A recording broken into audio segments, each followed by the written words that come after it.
Characters may change over time. Mini Lesson 4. Many fiction stories include characters who change from the beginning to the end of the story because they learn an important lesson. Something must happen to them. It's usually in that climax of that story where that big change happens. We have the exposition, the rising action, and then we get to that climax. Well, in the events of the rising action, different things happen to that character. And then they get to that climax where they need to make that change, where they need to make that decision. And then after they make that decision, something amazing happens to them and they change. So the following action shows how they are adjusting to that change that they made in the climax. So a character in the beginning could be very lonely, confused, and then they come to that change where they make that choice and they go through all these different conflicts and they have to solve them and they make that final choice and then they change and they realize, oh, I'm very happy. I can do amazing things. I have friends.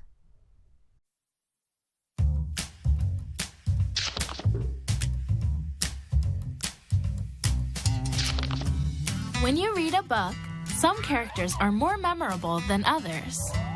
As the story progresses, characters change or develop.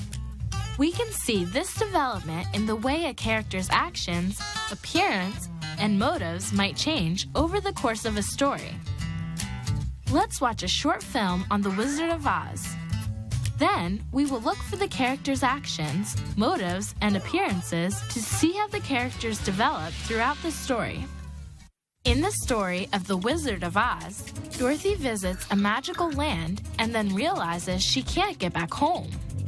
Dorothy is scared and confused because she has no idea where she is. She meets a good witch who tells her to follow a yellow brick road that will lead her to a wizard who can get her home. The good witch gives her magical slippers that will help. While Dorothy is on her way to meet the wizard, she meets the Scarecrow. He's sad because he has no brain. Dorothy tells him about the wizard and how he could help. The Scarecrow agrees to go with Dorothy. The next character they meet is the Tin Man. The Tin Man tells Dorothy he has no heart. Dorothy convinces him to join them to go see the wizard who could give him a heart. Along the way, they meet the lion. The lion pretends to be fierce and tries to scare them. Then the lion tells Dorothy how he was only pretending to be fierce because he has no courage. Dorothy tells him about the wizard and how the wizard can give him courage. So the lion decides to join them. As Dorothy and her friends continue along their journey, the Wicked Witch devises a scheme on how to get Dorothy. The witch tries to steal Dorothy's magical slippers because they have special powers. The witch captures Dorothy and keeps her in her castle. Dorothy was upset with the witch for keeping her prisoner, so she decided to get back at the witch by throwing water on her. The witch melts and disappears. In the end, Dorothy and her friends find the wizard and realize they had what they needed the whole time. Dorothy gets to go home, the Scarecrow gets his brain, the Tin Man gets his heart, and the lion gets his courage. Now, let's take a closer look at the characters. We will look for the characters' motives, appearance, and actions. A character's motives are what makes him or her do things. What were the Wicked Witch's motives? The witch's motive was to get power. She tried to steal Dorothy's magical slippers and keep her prisoner. A character's appearance shows more about the character and what their role is in the story. Which character's appearance showed more about them? The witch's appearance showed more about her character. The witch was mean and scary. She wore a long hat and scary dress. Her face and coloring showed that she was frightening. A character's actions show what they are trying to accomplish in the story. What did the witch do to try and accomplish power? The witch tried to stop Dorothy and steal her magical slippers. By her actions, we know the witch wanted the slippers and power. In this story, we notice that the main characters changed from beginning to end. Dorothy realized she didn't have to be scared because she had the power to go home the whole time by just believing there's no place like home. The Scarecrow realized he was smart even though he didn't have a brain. The Tin Man was so kind and didn't need the heart to make him a kind person. The Lion realized he had courage the whole time but just didn't use it. We've learned that when you read a book, there are characters you seem to remember more than others because of how they acted or looked in a story. A character's development is revealed through actions, motives, and appearances throughout a story. Today we are going to read a really nice story titled Molly and the New Neighbors. And during this time that when we read this story, I want you to discover the character traits and the lesson that they learn. While we're looking at those character traits, see how they were from the beginning of the story to the end of the story, and see if those character traits changed, whether it's internal or external character traits, but then see why that character changed. So when we're looking at that, we're looking at the outside, which is those external, those physical traits, what we see. And then really more importantly, we're studying those inside of that character, the internal character traits. And we study that through their thoughts, their words, their personality, how they treat others. And we can see also how that character changes by looking at the type of character. Is that character the protagonist? Is it a flat character? Is it a round character? Dynamic and static. Remember, the static character is one that does not change. That one's not going to be very interesting. He kind of just stays the same all the time. The dynamic character is one that usually changes over time, and that's usually because after solving a conflict. So let's study what type of character it is and see if that character changes throughout the whole time. And we're going to be examining this character while looking at Molly and the other characters in this story. Molly and the New Neighbors. Look! Molly pressed her face to the window. The new neighbors are moving in. She turned to her mum. Can I help them? No, her mum said firmly. Let's not get off to the bad start. Molly snorted. But I want to help, she said. Everyone always tells me to help. You know, help the neighbor, like it says in the Bible, she added, vaguely recalling a lesson from Sunday school. It's love thy neighbor, Molly, her father corrected. Leave the neighbors alone. I suspect that Mr. and Mrs. de Tocqueville want their furniture to survive the journey from driveway to the house. He knew all too well that Molly's good intentions could have disastrous consequences. Shaking her head at the injustice, Molly wandered outside into the garden. Well, it seems like our Molly is a very well-intentioned girl. She seems to be very helpful. Molly, what are you doing? Her father called from the kitchen window. Molly thought for a few seconds. Gardening, she replied. I'm doing some gardening. Gardening for Molly was a very vigorous activity. It was not an opportunity for quiet relaxation and contemplation. She saw it as a chance to make a difference. She began with some weeding. Molly never remembered which were plants and which were weeds. To be safe, she decided to remove all the plants that looked as though they might be weeds. After all, as her parents often told her, a job was not worth doing unless you did it well. Soon, a huge pile of wilting plants had built up by the flower bed. Molly admired her work with a smile. She was sure that there were no weeds left. all 3 of the surviving plants were definitely flowers. What's next? The neighbor's garden had a pond full of frogs and insects. Mr. Jacobson, the previous owner, had been happy to let Molly play in it. He never complained about her making noise. He listened to her impassioned stories for hours, only interrupting to adjust the volume of his hearing aid. Well, the author uses descriptors like vigorous and impassioned, and it leads me to the conclusion that in addition to being a well-intentioned little girl, she also seems to be a little energetic. Let's see if we can add more to this character traits in our story. Perhaps Molly thought, the new neighbors would let me play there as well.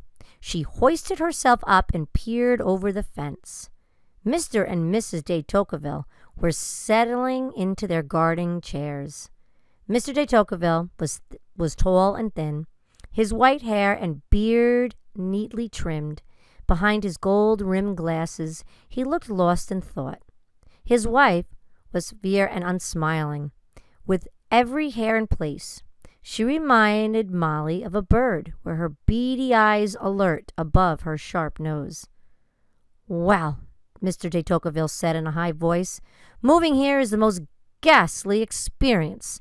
Thank goodness it's over and we can relax." His wife was just opening her mouth to agree when Molly first spoke. "Hello," she said. Molly's face was smudged with not an insignificant amount of dirt from gardening. Mr. de Tocqueville's shriek pierced the afternoon. "What? What is it?" he stammered. His wife blinked. "I think it's a little boy." Molly gasped. "I am not a little boy," she said forcefully. "I am Molly, and I am the girl, and I live next door." She put on her most winning smile.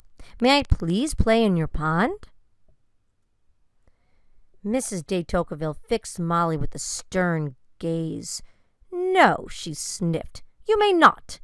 We may not come here to be pestered by scruffy girls. We have come here for peace and quiet."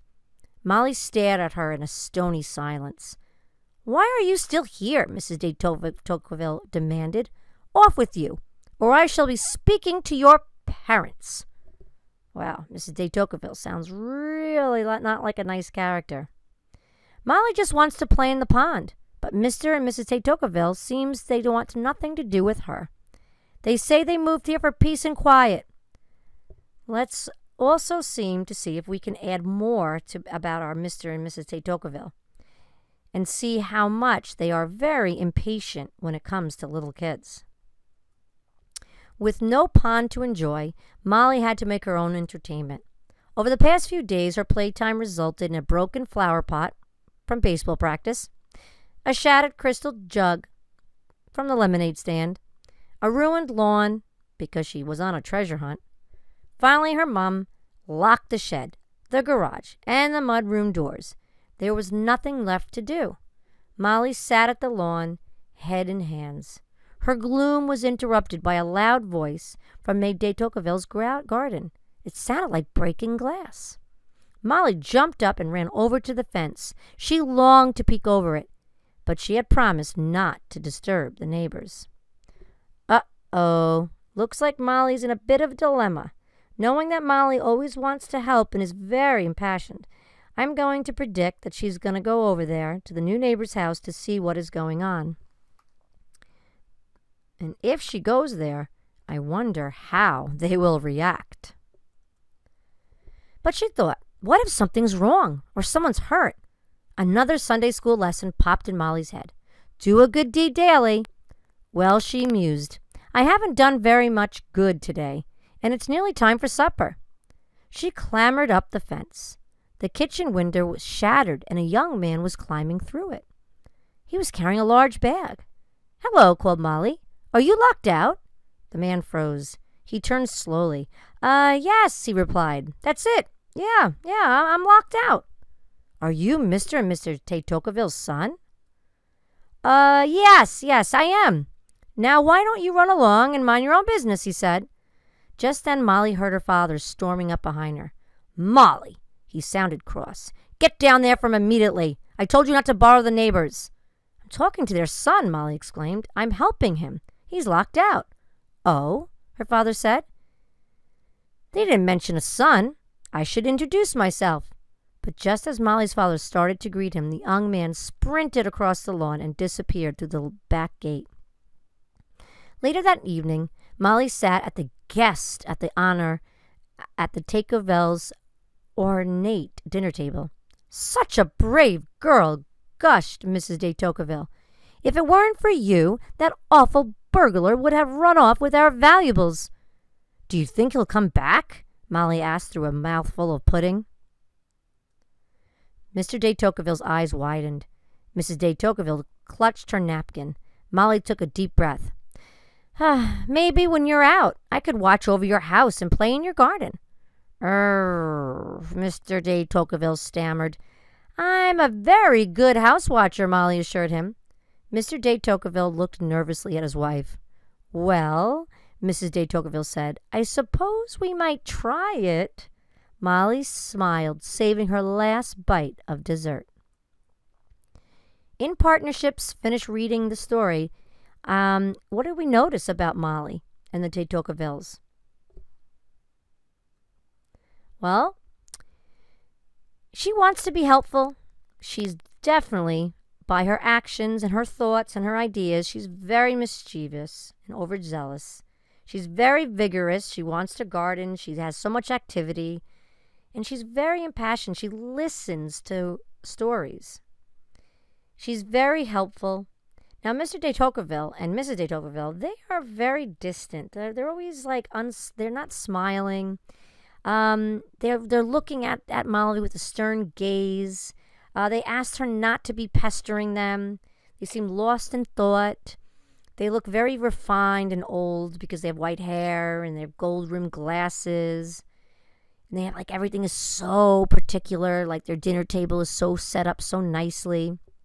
But at the end, we see that the de Tocquevilles change from being very distant and mean to Molly, and they become very thankful for that little girl because they let her sit at the guest of honor table. And they sit at that special, beautiful set table. And you hear Mrs. de Tocqueville gushing about how amazing Molly is and how she's such a brave girl. And they're making comments and saying things to her like, if it wasn't for you, all of our special, beautiful things would be gone. So we're going to actually having to use our reads today and discover a character that you notice shows a change. When I think of a character changing, it goes back to the Beauty and the Beast, how he's picked up and he's swirling around and he's changing from that bad beast to that wonderful prince who loves Belle. When I think of character transformation, how that character changes, this is what I thought. And it shows the beginning, middle, and end. This is my drawing. Please don't laugh. I'm not the best. I did my best trying to draw him. But this is Mr. de Tocqueville. In the beginning of the story, he was annoyed by Molly. He wants peace and quiet. He seems to be very impatient with little kids. And in the middle, there's something that causes the character to change. And it's because Molly catches the burglar and saves all of their belongings. So in the end, his character traits change towards Molly. And he appreciates Molly and wants Molly to come over. Is a little hesitant, but is open to the idea to give it a try. So we can actually use this graphic organizer. You can write it out like that in your books, or you can create one in your nonfiction notebook, just like how I did, showing how he begins to the middle to the end of how the character transforms into a new character. I would have to say Mr. de Tocqueville would be considered a dynamic character because he basically changed. Molly, how on the other hand, really kind of just stays the same. She's still that passionate, energetic little girl, just wants to be helpful. She stays the same. But Mr. and Mrs. de Tocqueville definitely became dynamic characters because they found a new appreciation for Molly. So today, you guys are going to get into your reads. And you are going to explore how that story mountain, the exposition, the rising action, the climax, the falling action to the resolution. And through that story mountain, you are going to find those character traits and how that character changes from the beginning to the middle and the end. And in that middle of that story, you're going to find out the cause of why that character changed. Does the character become dynamic? Does he stay flat? Static? What do you think? Get into your groups and read your reads.